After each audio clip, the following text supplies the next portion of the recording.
Hello, everyone, and welcome to Out of Nowhere. It's a brand new show, been going for quite a few months.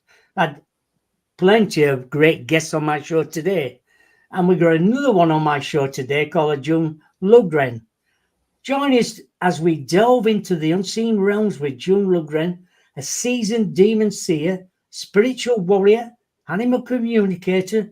June reveals the nature of negative entities and the warrior angels who combat them and shares the extraordinary ability to communicate with animals. Can we please welcome June to the show? Hello there. Hi, how are you? I'm good. It's so nice to welcome you to the show. Yeah, I'm glad to be here. As we start off as usual, what is negative entity? There are different kinds. There's negative entity that can be a human spirit. They were like nasty in life and they're nasty in death.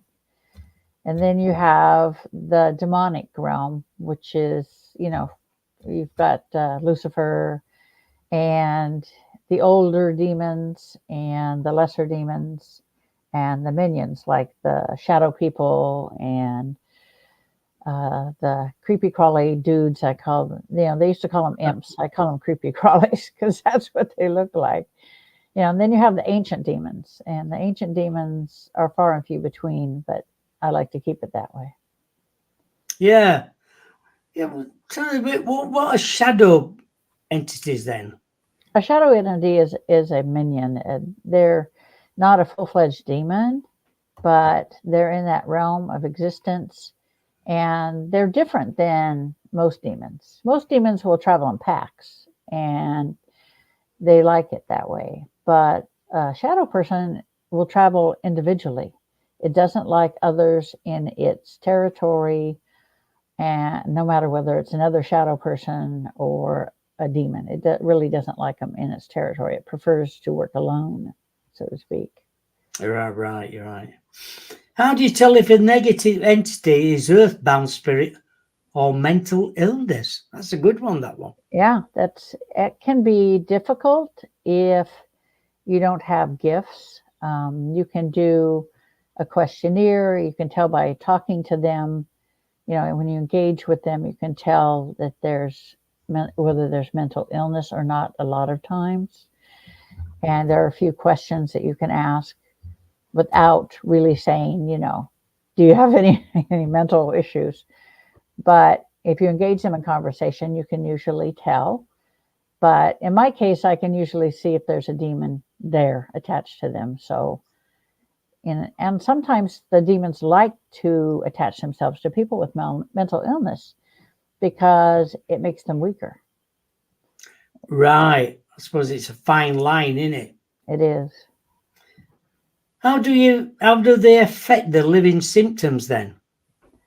Well, what usually happens is first thing they do is you'll notice that things start happening. The lights may go out. There may be something that's moved in your home, and you just put it down. And then you start hearing them in your head. They start talking to you telepathically and whispering in your ear, and only you can hear it. Hmm? So, your partner or whoever, your husband or your wife, you'll say, "Did you hear that?" And they're like, "Huh? What? I didn't hear anything," because only you can hear them. And you blow it off at first, and then it starts getting worse. And they invade your dreams. You start having nightmares, and they start brainwashing you, telling you, you'll never get away, that nobody can help you, that God has forsaken you. And you start, they want to isolate you. So your relationships go downhill and your finances go downhill. They affect your health. It's just, that's how they work. They're just nasty little buggers. When you talk about things like that, what and who attracts negatives to a person? Yeah, there can be several things that attract them. There can be, like, if the person involved has suffered mental abuse or physical abuse as a child, or even in the present moment, People that have substance abuse issues, they're really attracted to those people. And people that are chronically negative or have little to no faith in anything besides themselves, and sometimes not even the faith in themselves. People that are loners that are looking for attention, in different things, and they don't get it. And so this is all things that attract these things to you. But it's not only just attraction. Sometimes it can just be a matter of being in the wrong place at the right time. I can imagine so like that. Yeah. What about attachments, infestations, possessions? How Yeah, does that work? full on possessions are rarity. It and the reason for that is because the only time you'll get really full on possession is if there's more than one entity that's in possession. Because demons do not like to be caught in a shell. They do not like to be inside a shell, which is what they call our bodies. They don't like it at all. So they will come and go. But when you have someone who has more than one entity, then when one leaves, the other one stays. So then you have the full on possession.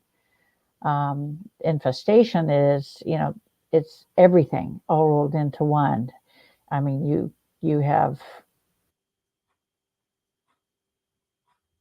possession off and on.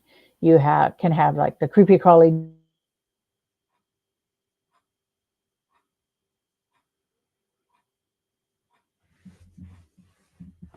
which is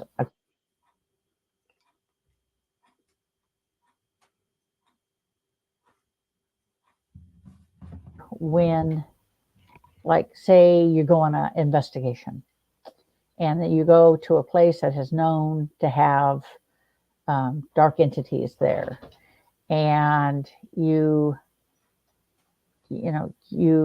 are doing the investigation, and all of a sudden you see it like a shadow person or something black, a black mass, and you say, "Hey George, what's that? That looks like a demon or a negative entity." And before that, the demon wouldn't pay you any attention. But the minute you acknowledge their presence, then they turn and they look at you and they watch you. They can follow you home like a puppy dog, and they will watch you, learn your weaknesses, learn your strengths, learn what's important to you, what's not, what do you want. They do all this, and people think that it's going to take just a few minutes for them to do that, but that's not true, because they can watch you for years. I'm not kidding you. Years they can watch you. Years, months, weeks, days. Rarely do they attach right away, because they want to learn all they can about you and how to work, make sure that whether you're easily influenced or easily led, all of these things are what they look for. If none of these are present, or maybe one or two things, then chances are they won't attach. They'll just go find somebody else. A question from Diane here. Question for June. I had a circular shadow on my bedroom ceiling. I was staring at it and wondering why it was there. And after a couple of moments looking at it, it started moving towards me and then it disappeared. Yeah, it was definitely a negative entity. Been in on cases where, like, the one case that vividly sticks out is I walk into the house and they have a wood stove, and there's a black mass above the wood stove on the ceiling. And if you didn't know any better, you would think it's from smoke from the wood stove. Yeah. But it moves. So it was moving. So it was a dark entity. And a lot of times it will just be there to check you out, and then it'll leave. If you have a lot of faith, or if you're very strong in faith and not easily led, then they'll just leave. What happens is they just leave. They disappear, they leave. And be thankful for that. When we're talking about demons, what do they look like physically? It, Physically, or most people will see them. That's the trick, isn't it? They reach into your mind and they find out what you think that a demon should look like. And once they find that, they amplify it 100-fold and then they show themselves to you. It can be a massive spider, it could be half goat, half man, half, something with horns. It can be anything. It can be just a big black mass or a shadow figure. Uh, but I see them in their true form. They look a lot like archangels in the way that they're 7 feet tall. They have a 12-foot wingspan, but that's where the similarities end because demonics are usually shades of black and gray, and their wings are always black, and their eyes are always, if it's an older demon, like the old demon or Lucifer, they're going to have gold colored eyes. If they're like a lesser demon or a minion, they're going to have red eyes. And that's the thing. If you look into the eyes, you will see every evil you can ever imagine and multiply that 1,000-fold. And you will never, ever be the same again. so don't look into the eyes. Yeah, don't look at their eyes because that will scar you. I've been seeing them that way since I was 4.5. So It's I'm funny you used to say it. that because they always say if you see a werewolf, never look in its eyes. The eyes, well, it's true. The eyes are the key to the soul. And since demons really don't have a lot of soul, they have one. It's just tarnished. That's all. How does it affect negative people then, and get into your mind? If somebody's already negative, it amplifies that 100-fold.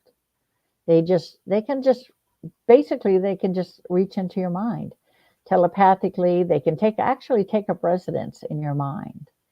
It's kind of interesting. It's like, do you know what a trapdoor spider is? A No, I trap don't. a trapdoor spider is a spider that builds a web, and then right in the center of the web, there's a pocket underneath it. And you can't see it because it's underneath the center where it's really fine. Right. And when a fly lands on it, they'll pop up out of there and they'll grab it and they'll go back down into their little pocket. Ah, That's a trapdoor spider. And that's kind of like what they do in your brain. They will go into your brain, especially the deepest, darkest part of your brain, the limbic part, and they will hide themselves in there. If you don't know what you're looking for, you're not going to see them. But they influence you in your mind right away. They just make you do things you wouldn't normally do.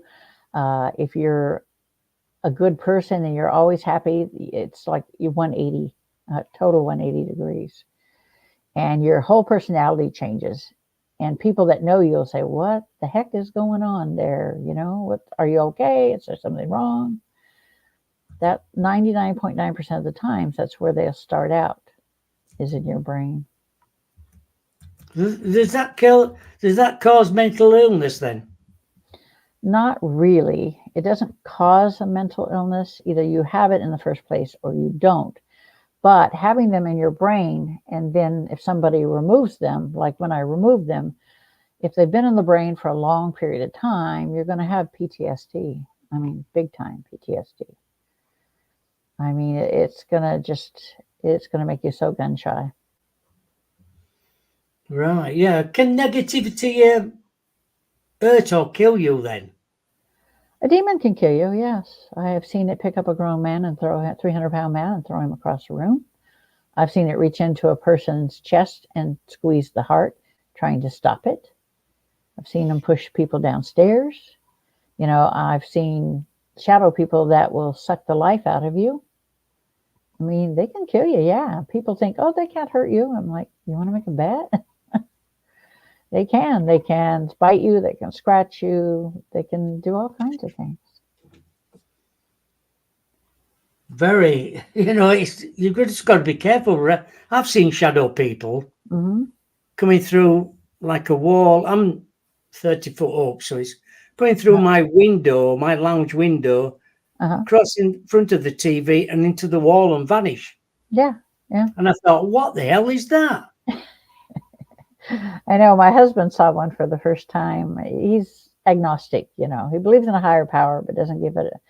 And he's never seen anything paranormal till he married me. And then it's like we were down at the coast visiting my cousin, and we were in our timeshare. And I'm upstairs, and I felt something negative. And then my husband bellows at me, "Get down here! There's something here." So I rushed downstairs, and I saw what he saw was a dark figure that looked like a child. And what I saw was a shadow person. And the minute I came down, it like left and went out the French doors and left. My husband looks at me and says, "What was that?" I said, "That, my dear husband, was a shadow person. Welcome to my world." He's like, he's like, "I don't ever want to see that again. Never, ever, ever." Well, it would frighten people. Some people Yeah. would be frightened of it. Oh, yeah. You don't know what it is. You don't know how to handle it. The thing is, the fear makes them stronger. Any negative emotion they feed off And of, some people get frightened anyway. It's like going on a paranormal event in what you call an haunted house, and some people get negative thoughts then. That right. must be frightening for them. Yeah. And so especially when they start out being scared and then you see something like that. And then you really have reason for the scary, being scared. Yeah. What's the motivation behind negative actions? Well, the reason behind the fact that the negatives try to affect us anyway in the human world is because they basically want revenge. They started out as white light beings, and Lucifer went against God. You know, we were all white light energy. We're all energy beings. And then we had traveled, when we first began, we had bodies, but that was galaxies like, I don't sound like Star Wars, far, far away. And we evolved into pure energy. And we traveled the universe, all the universes, seeing, all that could be seen, seeing stars being born, planets being created, you know, um, beings being created. And we did this for billions of years. And then one day we said, we're tired of this. We want to have children. We want to have physical bodies. We want to know physical love. And Lucifer and his followers rose up against and said, no, this is not what we want. This is not for us. And it gave him an excuse to go up against God. Well, God knew it was only a matter of time, not a matter of if, but when Lucifer would try something. So he created what he called the Legion of Light, which is comprised of Michael, Gabriel, Raphael, and Ariel. And they are archangels that oversee the warrior angels and the other archangels. And so Lucifer was disarmed by Michael, and his son was disarmed by Ariel. And God said, "You know what? You can no longer live among us because you're going to cause problems." So he opened up a rift into a dark realm, and he put them in there, and he said, "This is your new realm," and he sealed it. And so ever since then, at first they were happy with it, like, good, we don't have to deal with anything, this is all ours. But then over time they became very angry, very vengeful. So we are the weakest when we are in a physical body. When our souls are in bodies, physical bodies, we're weak. And it's their time to come down and give us problems. They come here, they cause as much problem as they can. But usually it's the younger demons, the lesser ones. I kind of liken them to hormonal teenagers. They like to create chaos and cause destruction. So they're the ones you'll find mostly in the physical world. Between that and the little creepy crawly dudes and the shadow people, it's a crapshoot whether you get mixed up with one or not. When we talk about demons at the end, what about protecting yourself? Can your guardian angels protect you against No, negativity? unfortunately, they're not strong enough to protect you, but they can get you help.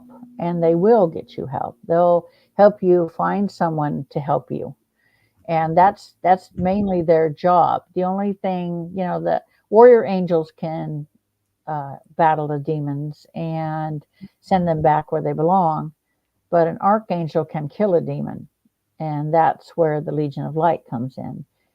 And that's why, when I died and went to the other side in my motorcycle accident, they said, you need to understand. Michael said, you need to understand who and what you are. He said, your body was created to hold the Archangel Ariel so that she can go to the physical world and do what she does best, kill demons. And I'm like, well, you couldn't give me something airy fairy. You got to give me the dark stuff. And he's like, well, that's what Ariel's good at. And that's what she loves doing. So he said, you're going to go back and you're going to start doing this. And I'm like, where's my instruction manual? No, they give me an instruction manual. And Michael just laughed. He says, you need to merge your soul consciousness with your physical consciousness. So that's what he helped me do. So now I can see through her eyes. I see what she sees. I hear what she hears, and I know what she knows. So it makes it so much easier to get rid of the demons. Yeah, of course it does, yeah. What about curses? Are they real? What is Not the mechanism behind them? People always talk, they think curses are like Hollywood, It's like there's no such thing as that type of a curse. What it is usually one of two things. Either you have a demonic attachment, and it can be like, say that people talk about generational curses, right? Well, your great grandfather killed somebody or did somebody wrong, and so that person said, I curse you for the rest of your life. Basically, what it does is the soul attaches itself as an earthbound spirit to the individual. And then when the individual dies, it moves on to the children. And when they die, it moves on to their children, that type of thing. Or it can be a demonic attachment that's attached itself to the great grandfather. And then instead of, going somewhere else when the grandfather dies, it moves on to the next person in line. And that's how Yeah, it is. a question from Steph here. My old house was an end terrace house with a set of four. Everyone who lived within the four houses witnessed shadow people going through the walls into the neighbours' homes. Oh, yeah, that happens quite a bit. They just walk right through. A lot of times they'll just pass through whether they're interested in you or not because they don't see the wall. They don't see the house. They don't see any of that. When I look through Ariel's eyes, all I see is the energy that makes up the wall or makes up the person or the plant or the object. I do not see the wall. I don't see the object. I don't see the plant. So that's what they're seeing is they don't see the walls at all. They just move right through. And they can be just passing through. I mean, that happens quite a lot. Unless your house is protected, they'll just, pass through. It's like, they've got their own way of, getting to the grotto or getting to the barn, and they just travel through it. Yeah, just Steph just said she later found out that my nan's family were big spiritualists Oh, and yeah. they used to hold circles in my kitchen. Yeah, chances are, Steph, you have a portal that's still open. And once there's a portal that's still open, it needs to be closed because you'll have traffic all the time. People don't realize when you do scrying, when you do tarot, when you do a reading, when you do investigation, it opens portals and anything can come in. It's like an open door. You wouldn't leave your house door open, You never know who or what's going to come in. And it's the same thing. People forget to close them. Yeah, Joanne's just saying, my nanny used to do seances too, and a great grandma used to read the tea leaves. Yeah, yeah, exactly. And if you don't close the portals, they just remain open. So you must protect yourself at all times then. Oh, yeah, at all times. Yeah, because, what's left open usually from something like that is a light portal. But if a light portal is there, it will attract a negative entity, and then you will have a dark portal forming. They can demons can form dark portals and to go in from our world into theirs and theirs into ours. So really, it's like an open swinging door, open and shut, like the old And cafe Steph, doors they used to it's have. funny. Steph just said, "Yes, John, the guy who lived next door, but I would never sleep upstairs." Oh God, it's probably finding it a bit frightening. Yep. Yeah, I'd like to move on to a bit of animal communications. Then what help people receive information from animals. I hope somebody sent me a message. What about receiving images then? Do you receive images about animals? Usually when I talk with them or communicate with them, if I get like, I just had somebody send me a picture of their dog they wanted me to talk to, and once I get the picture, I can connect with the animal, and I have a regular conversation like I'm having with you. At first, they're kind of startled because they can understand, and they're not used to that. They're used to having to read their master's energy rather than, or the sound of their voice, rather than get a full-on conversation, you know. But once I talk to them, I can find out what the problem is. I can, what their needs are, where they're hurting. I can look inside their body and see what's going on in there if they have like cancer or a disease or something like that. It's quite simple, really. And anybody who has angelic energy can speak with animals. I've been doing it since I was a little kid. Yeah. So you can read their energies as well then. Yeah, yeah. You just pick up on their energies. Even regular people can pick up on the dog's energy if they are open to it. But usually, it's just once I make the connection telepathically, then we just have regular conversations. When you talk about seeing through the eyes of an animal and having all about, how does the animal react to your communications? Like I said, at first they're startled about it and they're not sure, so they kind of draw back a little bit. But then I start showing them, Ariel's image. I bring her forward, and they come right back because they really want to be with the angels. So that makes it much easier for them to connect with me. Yeah, it must be difficult for them. And seeing that, um, feeling, can they feel your emotions then? Oh yeah, yeah. They could feel my emotions. Yeah. The thing is, I let them. It's it's hard to get into a fearful animal's mind unless you show them the reason for their fear and you reassure them that nothing like that is going to happen again, that you're going to protect them. But it's animals looking through their eyes. We're larger than life. We're intimidating. If they're fearful, we're intimidating. They're uncertain. They're and they're fearful in a lot of ways because they don't know what's going to happen next. But Yeah, if you I treat them suppose. with love and respect, and they feel that love coming from you, that energy of love and acceptance, then they're good. It's like going down the street and a dog comes towards with somebody. Hmm. You want to touch it and you think, oh, shall I touch the dog or not? Will it startle it? And other times you can touch a dog. I suppose they can feel your energy coming from through your hand and Hmm. saying this Yeah, guy's all yeah. right. It's like a your energy actually projects out in front of you and surrounds you, so they can feel it coming. They can feel it coming if it's good. They can feel it coming if it's bad. Do they enjoy conversations then They do with, once they with realize. individuals? Yeah, once they realize it, that I can hear them and they can understand. We can understand each other. Then they start saying, "Well, I want more of this, more beef, less chicken. I want this. I want some bones." They start saying what they want, and what they like. And I want scratched on my belly more, Um, I know Joanne and Diane said in chat room there, they connect more with dogs more than some humans.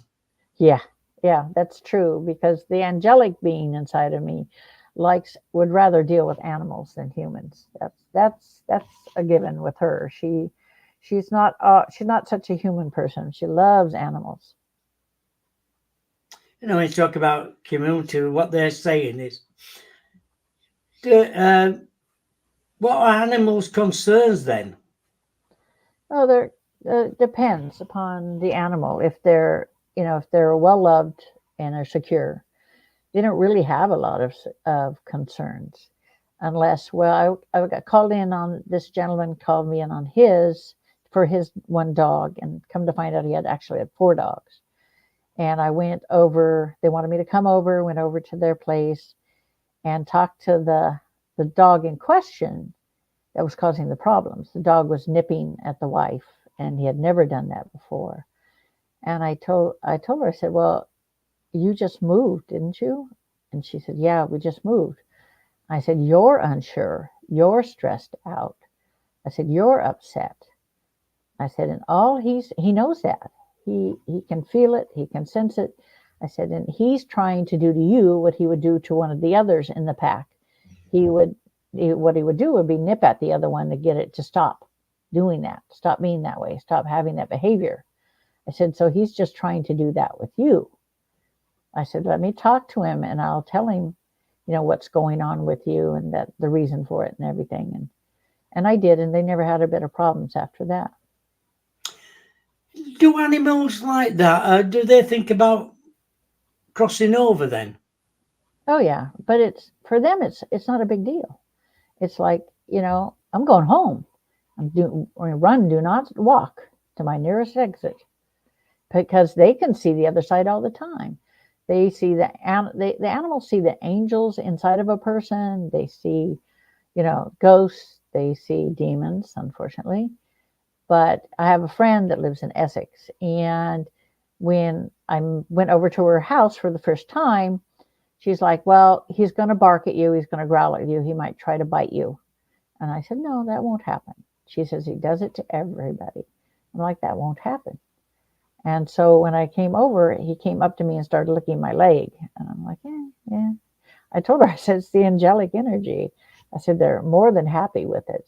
They want to be near it. They want to be around it." I know I'm going to ask you this. Do cats have 9 lives then? Not really. Not really. They're just quick on their toes, quick on their It's feet. just a myth. Yeah, it's a myth. Yeah. Well, like humans, they come back again and again if they want to. They don't have to come back as a cat. They could come back as a person if they wanted to. Yeah, I can imagine so. Do they see things as we do, or do they have another take on life? An animal's take on life is very simplistic. They want comfort. They want to be happy. They want food. They want to be played with or have attention. And when it's time for them to cross, they just want you to let them cross. They don't want you to keep them alive by extraordinary means. You know, I knew somebody that tried to do that. And I told her, I said, "You're an animal communicator. Listen to your own dog. He doesn't want to be here. He wants to go home." I know a lot of animals. I know dogs and cats, especially cats, know when you're not well. Hmm. They do. They can sense that energy. Some animals can smell the cancer if you have cancer, or if you're diabetic, they can smell the raise in the blood sugar, and they can alert you to it, or the drop in the blood sugar and alert you to it, because they have sense of smell beyond ours, and they're not bothered by all the external diversions that we have, TV, radio, social media, none of that. They're very simple, very direct, so they can see what's before them, unlike us who try to, poo-poo it off. Hmm. Uh, do animals feel pain and sadness Oh yeah, look the way we do? absolutely, 100%. People, I don't understand it, but some veterinarians think that they don't have any, a decreased sense of pain, or they don't feel the pain, or they don't mourn, but they do. I had a cow who lost her calf. The calf was born dead, and she mourned for that baby for weeks, weeks and weeks. Excuse me. Bless you. She mourned for it for weeks and weeks. And pain, oh yeah, they feel pain. They're just tougher than we are. You know how some people are, minute they get a little splinter, they're like, "Oh my God, I'm dying, I'm dying." And others are like, "Suck it up and move on." It's the same way with the dogs. They're like, "I'll suck it up and move on. It hurts, but I just keep going." Hmm. A question from June here. Joanne, I think it is. Yeah, Joanne. Hi, June. Do you think dogs reincarnate? Of And course. could it be in the same family? Absolutely. I have a Springer Spaniel right now, and she is my fourth. This is her fourth incarnation, and I have a couple of pit bulls, and this is their third incarnation with me. They were Dobermans before, in the previous two lives. But yeah, definitely. Yeah, I think we've answered this one, but do they mourn the loss of a child or loved one as we do?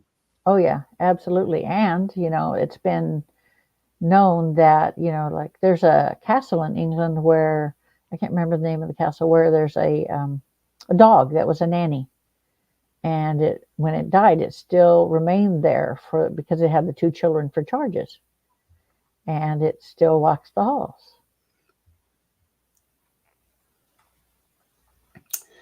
Yeah, and some animals won't leave if they've got I suppose if you've had a dog for 10 or 12 years, it'll never ever leave you.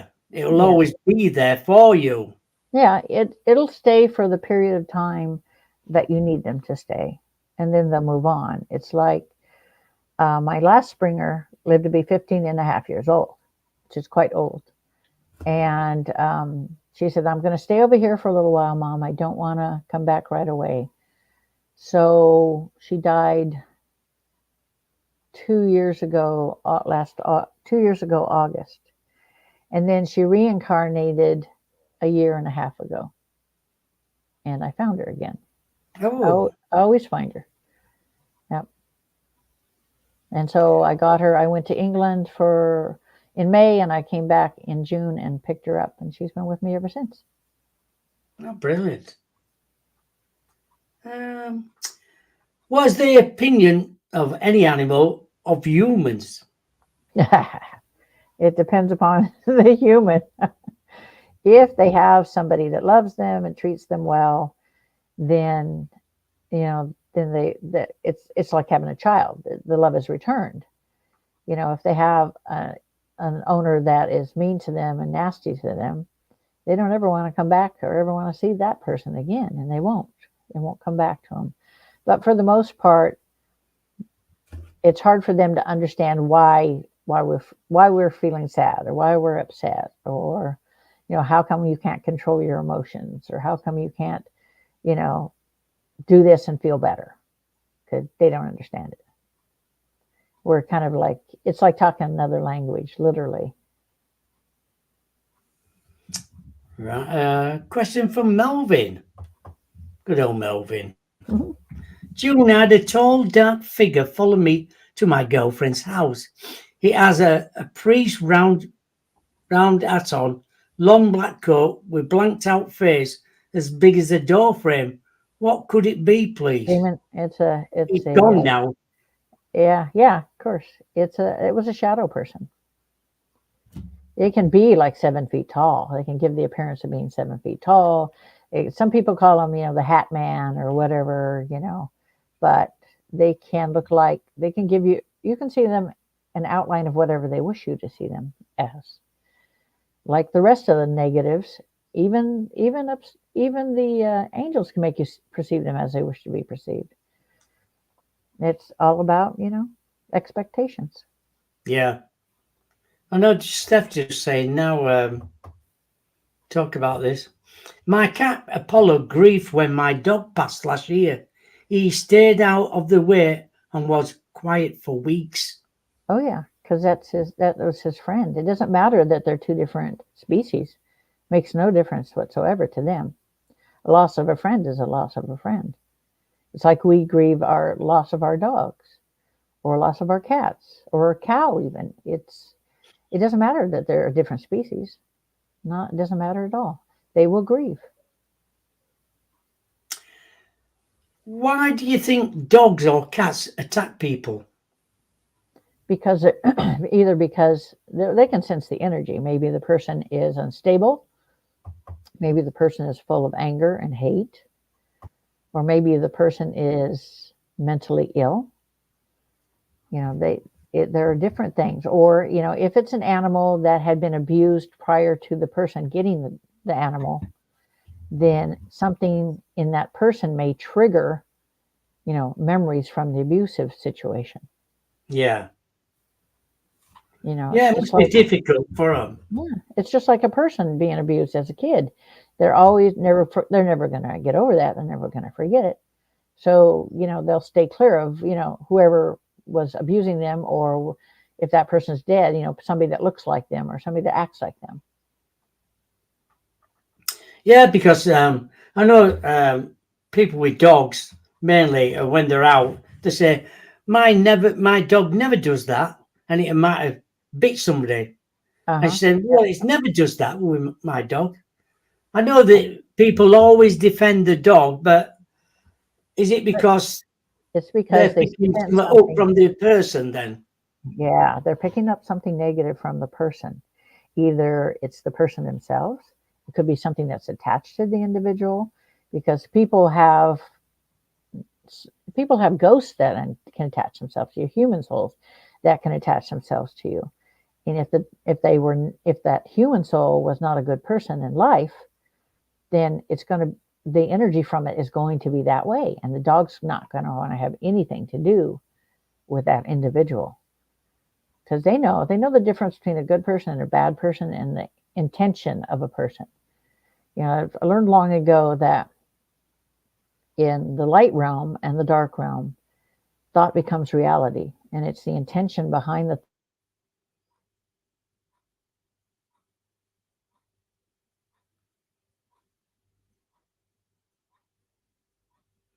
Or something like that.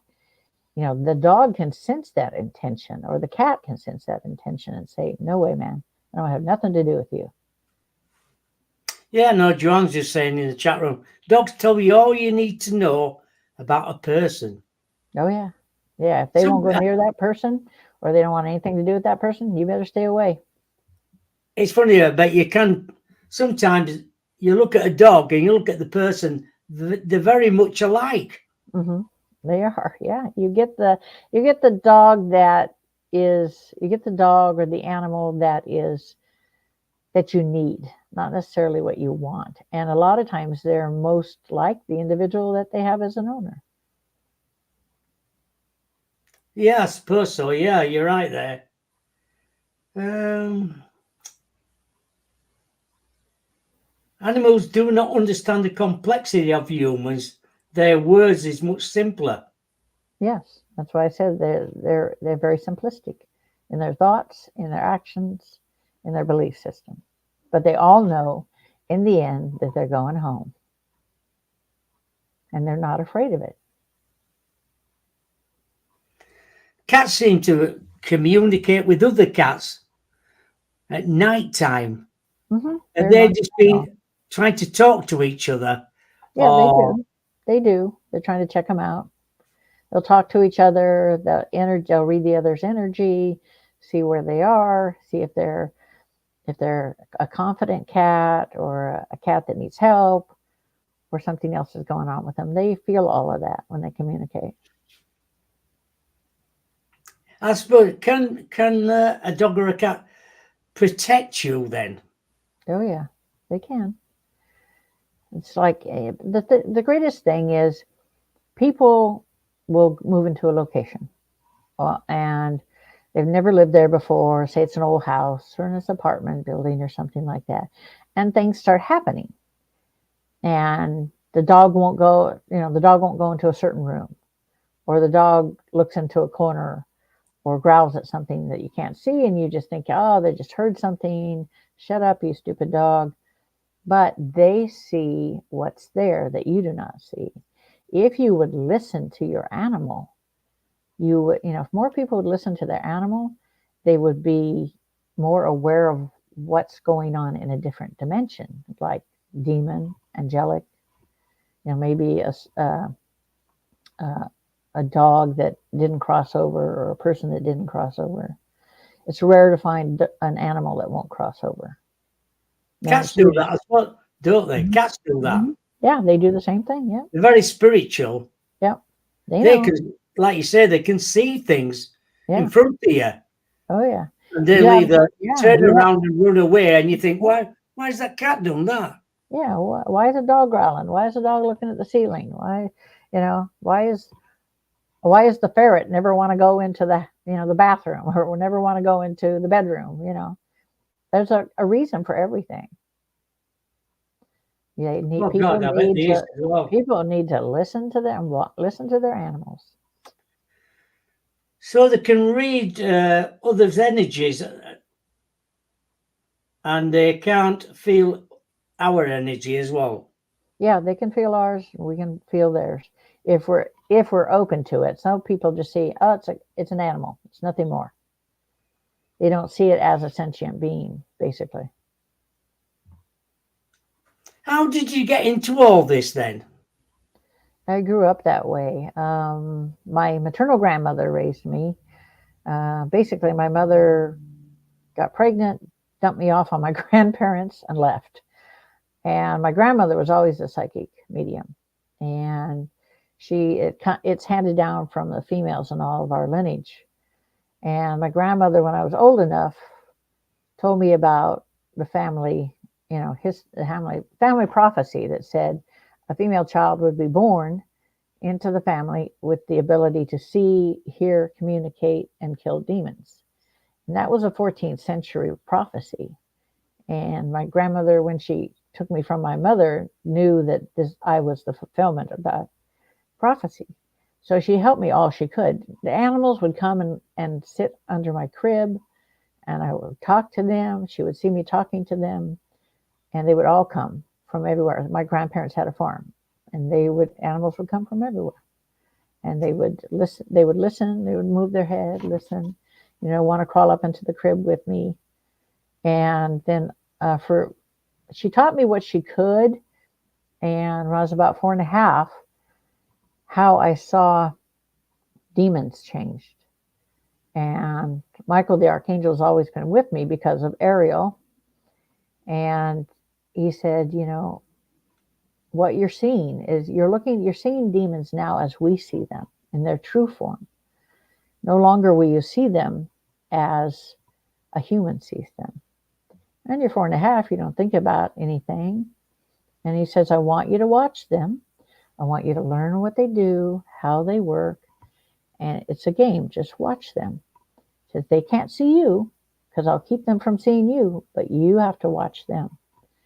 And so I did, clear up until I was 17 years old when I had my first live encounter with a demon. Oh, right. Tell us about that then. Yeah, Your encounter. I was in the military.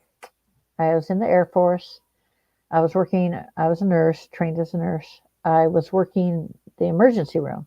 Got a call saying that they were unable to locate this person, hadn't been seen for 3 days, and they were going to open up the guy's room. And basically, they didn't want, if he was dead, they didn't want, they didn't want to know about it. They just wanted us to be there to go into the room with them. So we met the tech sergeant that was there, went upstairs in the barracks. We took the gurney with us. He opened the door. He threw open the door. And when I looked inside, I saw this young man curled up in a ball against the wall. And I wasn't sure whether he's dead or alive. But In the next instant, I saw a demon up in the corner. I'm like, oh crap, that's not good. So I went over, and the guy was still alive, still breathing very shallowly. I told my friend, whose grandmother was a voodoo priestess, I said, we need to get him out of here now. So we got him out, took him into the emergency room, and the demon, I didn't see the demon follow. And then I went out to get something to start an IV. And when I came back inside the room with the young man, the demon was leaning over him, trying to pull the life force out of him. Oh my God. And that's when Ariel came forward and she said, this one belongs to us. And whatever he saw in her face, he was gone. He got out of there. The demon left. And I went and checked on the young man before he got out because he was so traumatized. What happened was somebody put angel dust, PCP, in his soda. And he was a chaplain's assistant. He Oh wouldn't my. have he wouldn't have harmed a fly, you know. And I went up and saw him before he got out of the hospital. And he said, I had the weirdest dream. He said, I dreamed that there was a demon and he was trying to take my soul. He said, and then I saw an angel, a female angel, and she slayed the demon. And I told him, I said, well, that's just God's way of telling you that he has your back. So don't worry about it. I never told anybody at that time what was going on, that I was her and she was me. Steph just saying here, my cat was staring consciously up at the wall the other night. He then began blinking at whatever it was. I said, well, at least whatever it is it friendly? Yeah, it would be friendly because the cat would hiss and put its back up if it was negative. It was probably just a soul passing through. Good. Yeah, I'd like to talk about. I know you've got a couple of children's books out. Oh, yeah, I do. I this Sunder's is Big Adventure. Tell us a little bit about that. yeah, I wrote that for my first Springer Spaniel. It is it's a child's book about a puppy, a Springer Spaniel puppy that comes to live on a farm in Eastern Oregon. It's her adventures with Pork Chop the pig, Oscar the grouchy barn cat, and Thomas the rooster. She has several adventures. That's the first. I already have three other books. I just haven't put them out yet. But that's her first adventure and how she becomes a protecting dog that protects the farm. Oh, interesting. And then the other one is Petal's Golden Wings.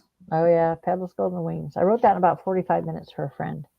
Says I need a story for school. He was in high school, and I said okay. So I wrote it. It's about a fairy named Petal, and everybody's looking for. She was out collecting fairy dust, and everybody was looking. When she got back to the the forest, everybody was looking for something. Everybody was gone. So what's going on? She asked the owl. And the owl said, everyone's trying to find gifts for the babe, for the birth of Jesus." And so she's trying to figure out what she can give the babe. So she finally, in the end, she was standing in line and she told them, all I have for you is my wings. Makes me cry. Makes everybody cry that reads it. All I No. have is my wings. It says, I give you my wings and my love. And he said, well, and God said, from now on, let it be known that angels have wings. And that's how it ends. Oh. It's a good book. It's a kid's book, but it's more like for like a Christmas time thing. But that's because, I self-published it because a lot of places said, oh, well, you can't mix fairy tales and Jesus together. I'm like, why not? Yeah, why not? It gets 5-star reviews. People really like it. So I was like, okay. And where can you get them books? Oh, you can get all my books on Amazon. Yeah, you just put in my name and a bunch of them shows up. I just released my 10th book. So You just released another book. another book called Dark Encounters. It's Oh, it's the worst of my encounters over the years. all right. So you must have had lots over the Oh yeah, years then. yeah. I picked the top 15. Oh my God. Have you, when you talk about entities, has one of them brought you back, it's come back home with you?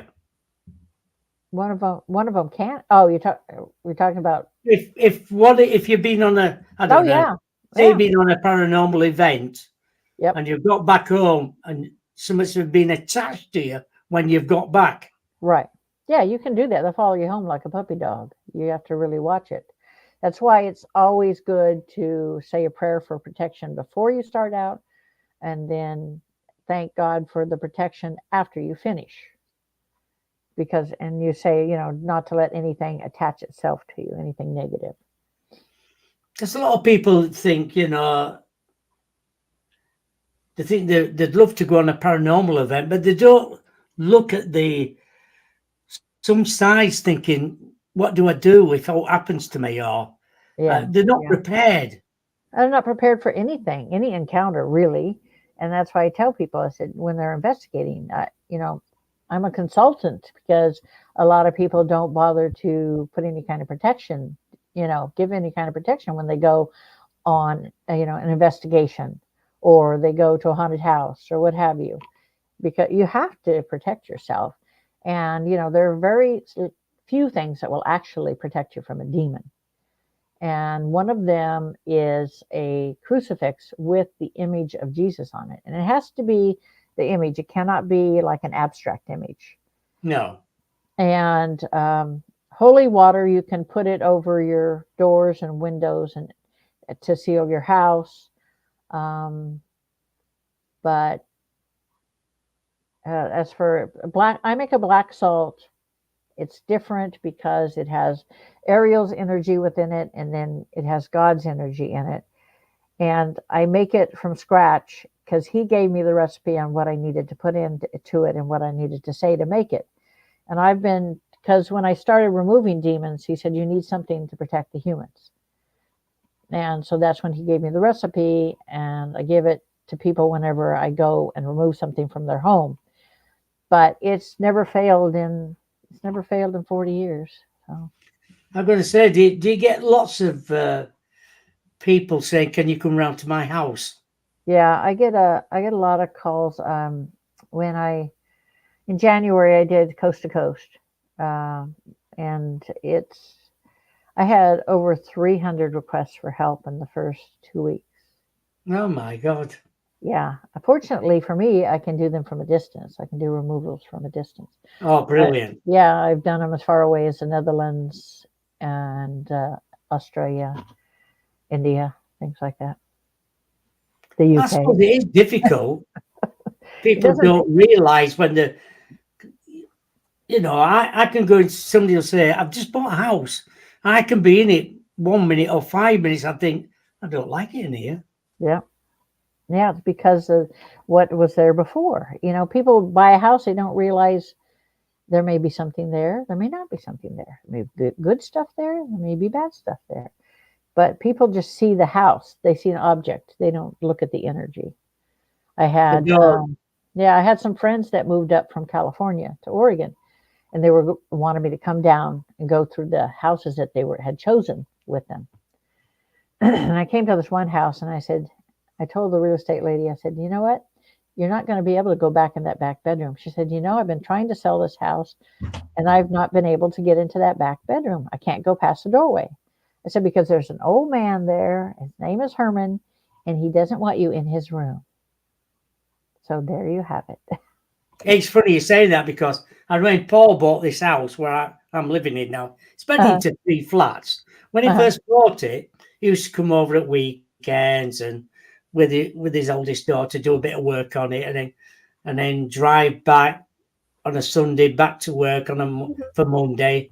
yeah. He'd only just moved in, and there were a knock at the door. I thought, oh, the hell's that?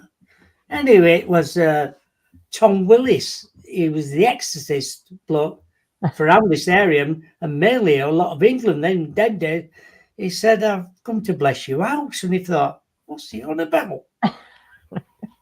So anyway, he said, and at that time, Paul had 4 daughters, quite young. Uh-huh. So he said, so Paul said, yeah, come in then. And he walked right up to the top room in here. This is where my lounge is now. And he said, I won't have your daughters sleeping in this room. And Paul didn't realize, but the youngest daughter had followed him up, and he went, sorry, but I just want you out of the house now. Yeah. Said, I'm sorry, but I just need you out. It could be frightening my daughter now. Yeah. Anyway, never heard of since then. But he did find some letters, and there must have been a psychic medium living here over the years. Yeah. And found a load of letters, but he didn't realize then, but he just burnt them all. Never thought. So we've seen aliens. Paul's seen aliens down below, seen them in this room. We had voices coming through one of the radio shows I did from this room. But I've been okay. You know, I haven't had any negative things happen to me. It's an issue. You know, if they had a psychic medium there may be, you know, white light portals open, and they'll come and go. You know, souls will come and go through the portal. It's not a big deal. You know, you just close the portal. Yeah. Yeah. Well, thank you very much for coming on the show. Thank you to all them in the chat room who've asked questions tonight. It's been lovely. It's a very interesting subject. Entities and animal communicators, and I thoroughly enjoyed it as well. Thank you again for coming on the show. Thank you for having me. I enjoyed it. Where can people get all your books?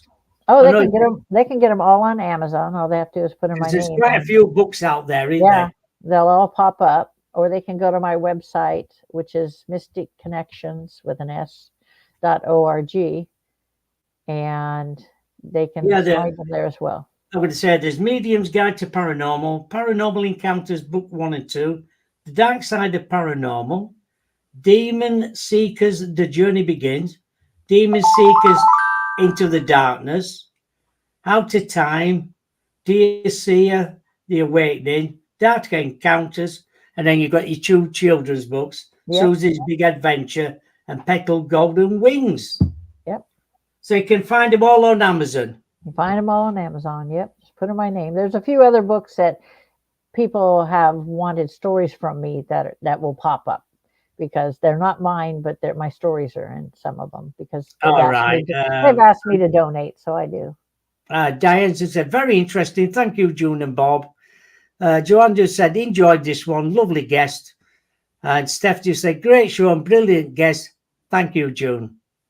Well, thank you all for listening to me. Yes, thank you. You take care. You too. Have a lovely weekend. And I'll see you. Try. And I'll see you on the other side. Oh, yeah, always. Okay. All right. Goodbye. Bye. Bye.